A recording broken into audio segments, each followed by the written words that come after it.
जी, आज का हमारा टॉपिक है सरफेस टेंशन ऑफ लिक्विड। देखें, सरफेस टेंशन क्या है। सरफेस टेंशन असल में इसे हम कहते हैं सतही तनाव। ठीक है, सरफेस पे जो मॉलिक्यूल्स मौजूद होते हैं, सरफेस पर जो मॉलिक्यूल्स मौजूद होते हैं वो आपस में अट्रैक्शन की वजह से एक तनाव की फोर्स लगा रहे होते हैं। ठीक है, आपने मेरी हाथ की पोजीशन देखनी है। ये देखें, मॉलिक्यूल्स एक्सटेंडेड पोजीशन में है, स्ट्रेच्ड पोजीशन में है। ठीक है, ये दूसरे करीब आ जाएंगे। करीब आने की वजह से, अट्रैक्शन के होने की वजह से एक तनाव की फोर्स मॉलिक्यूल्स पर लग रही होगी। कहाँ पर? लिक्विड की सतह पर। ठीक है, जिसे हम क्या कहेंगे? सरफेस टेंशन कहेंगे। सरफेस टेंशन की एक तारीफ इस तरीके से भी की गई है, the force acting at a right angle on a unit length along the surface of the liquid. ये हमारे पास सरफेस ऑफ द लिक्विड है, इसकी लेंथ है 1 मीटर। ठीक है, या 1 सेंटीमीटर या 1 मिलीमीटर। ठीक है, मतलब यूनिट लेंथ है। इसके अलोंग 90 डिग्री के एंगल पर जो फोर्स लग रही होगी इस माए की सतह पर, इस माए की सतह पर 90 डिग्री के एंगल पर जो फोर्स लग रही होगी, राइट एंगल पर जो फोर्स लग रही होगी उसे हम क्या कहेंगे? सरफेस टेंशन कहेंगे। ठीक है, 90 डिग्री का या राइट एंगल को आप ऐसे जो है शो कर सकते हैं, समझ सकते हैं कि ये 90 डिग्री का एंगल है। तो मैंने क्या कहा, सरफेस टेंशन क्या है? सरफेस टेंशन है कि जो हमारे मॉलिक्यूल्स, लिक्विड के मॉलिक्यूल्स सतह पर मौजूद होते हैं, उनकी अट्रैक्शन की वजह से एक तनाव की फोर्स पैदा होती है। उनकी अट्रैक्शन की वजह से एक तनाव की फोर्स पैदा होती है, जिसे हम क्या कहते हैं? सरफेस टेंशन कहते हैं। दूसरे लफ्ज़ों में मैंने इसकी तारीफ़ ऐसे की कि मेरे पास एक सरफेस थी जिसकी लेंथ क्या थी? यूनिट लेंथ थी। ठीक है, उस पर राइट एंगल पर लगने वाली जो फोर्स थी, राइट एंगल पर जो लगने वाली फोर्स थी वो क्या थी? वो कहलाती है सरफेस टेंशन कहलाती है। सरफेस टेंशन का यूनिट होता है न्यूटन पर मीटर।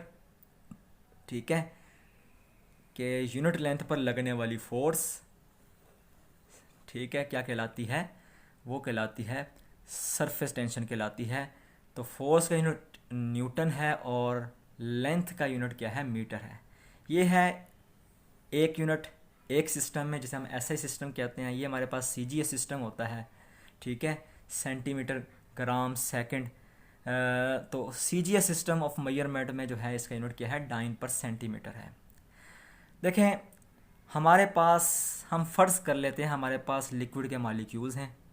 ठीक है, एक मॉलिक्यूल यहाँ पर मौजूद है, एक मॉलिक्यूल यहाँ पर मौजूद है। तो इस मॉलिक्यूल पर तमाम डायरेक्शन से फोर्स लग रही होगी, तमाम डायरेक्शन से फोर्स लग रही होगी। और क्या होगा? तमाम डायरेक्शन पर फोर्स लगने की वजह से जो रिजल्टेंट फोर्स होगी वो ज़ीरो होगी। ठीक है, तो इस मॉलिक्यूल पर कोई असर नहीं पड़ना, इस मॉलिक्यूल पर कोई असर नहीं पड़ना। इस लिक्विड ने का ना तो कंट्रैक्ट होने का चांस है, ना एक्सपेंड होने का चांस है। ठीक है, क्योंकि इस पर जो है, जो सेंटर में मॉलिक्यूल होगा यहाँ पर करके, उस पर तमाम डायरेक्शन पर एक ही किस्म की फोर्स लग रही होगी। अच्छा, अब हम देखते हैं कि हमारे पास एक मॉलिक्यूल सरफेस पे मौजूद था। ठीक है, जब वो सरफेस पर मौजूद था तो सरफेस पे मौजूद होने की वजह से इस मॉलिक्यूल पर तमाम डायरेक्शंस पर जो है, तमाम डायरेक्शन से एक जैसी फोर्स नहीं लग रही होगी। ठीक है, हो सकता है यहाँ से तो उसके ऊपर जो है कुछ और फोर्स लग रही हो। ठीक है, मगर जो है चूँकि यहाँ पर लिक्विड के मॉलिक्यूल मौजूद नहीं हैं, तो इस मॉलिक्यूल पर जो है इस तरफ से जो है कम फोर्स लग रही हो। ठीक है, तो इसकी वजह से होगा क्या? तो सरफेस पे जो हमारे पास लिक्विड का मॉलिक्यूल होगा या लिक्विड के मॉलिक्यूल्स होंगे, उस पर दो किस्म की फोर्स लग रही होगी। एक तो डाउनवर्ड फोर्स लग रही होगी कि वो नीचे की तरफ आने की कोशिश करेगा। दूसरा, उस पर जो है क्या होगा? एक पुल फोर्स लग रही होगी। मतलब वो स्ट्रेच पोजीशन में होंगे, मॉलिक्यूल के होंगे स्ट्रेच पोजीशन में होंगे और ये कंट्रैक्ट होना शुरू हो जाएंगे। क्या होना शुरू हो जाएंगे? कॉन्ट्रैक्ट होना शुरू हो जाएंगे अट्रैक्शन की वजह से। यहाँ से हमें एक बात पता लगती है कि सरफेस टेंशन की वजह से क्या होता है, सतही तनाव की वजह से क्या होता है, मॉलिक्यूल अट्रैक्ट करते हैं और सरफेस का एरिया कम हो जाता है, सरफेस के मॉलिक्यूल्स का एरिया कम हो जाता है। ठीक है, तो कहता है कि जी ये फिनोमिना, सरफेस टेंशन का फिनोमिना यहाँ पर नहीं होना, कहाँ होना है, सरफेस पर होना है। ठीक है, तो इसी लिहाज से आपने समझ लेना है कि हमारे लिक्विड के मॉलिक्यूल स्ट्रेच पोजीशन में हैं। स्ट्रेच पोजीशन में जब होंगे तो क्या होगा, वो उन पर एक फोर्स लगेगी, उन पर डाउनवर्ड फोर्स भी लग रही है, उन पर एक फोर्स और लग रही है, पुल फोर्स, जिसकी वजह से क्या होगा, वो स्ट्रेच पोजीशन से कॉन्ट्रैक्ट पोजीशन में आ जाएंगे, उनका सरफेस एरिया क्या हो जाएगा, कम हो जाएगा।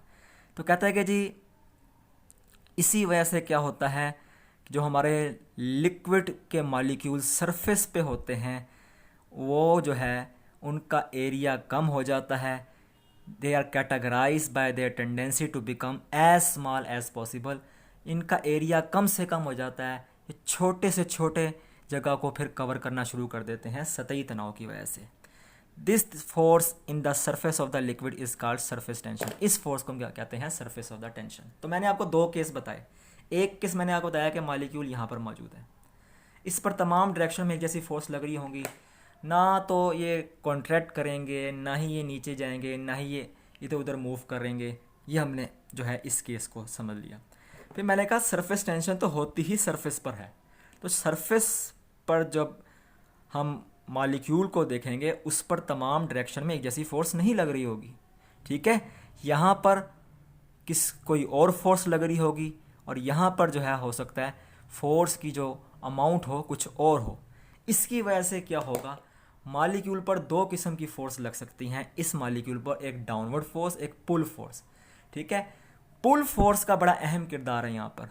पुल फोर्स में क्या होगा, हमारे जो मॉलिक्यूल स्ट्रेच पोजीशन में थे वो अट्रैक्शन की वजह से कॉन्ट्रैक्ट होना शुरू हो जाएंगे और सरफेस एरिया कम हो जाएगा इन मॉलिक्यूल्स का, जिसे हम क्या कहते हैं, सरफेस टेंशन कहते हैं। तो आई थिंक आपको ये कंसेप्ट भी समझ आ चुका होगा। बहुत बहुत शुक्रिया आपका।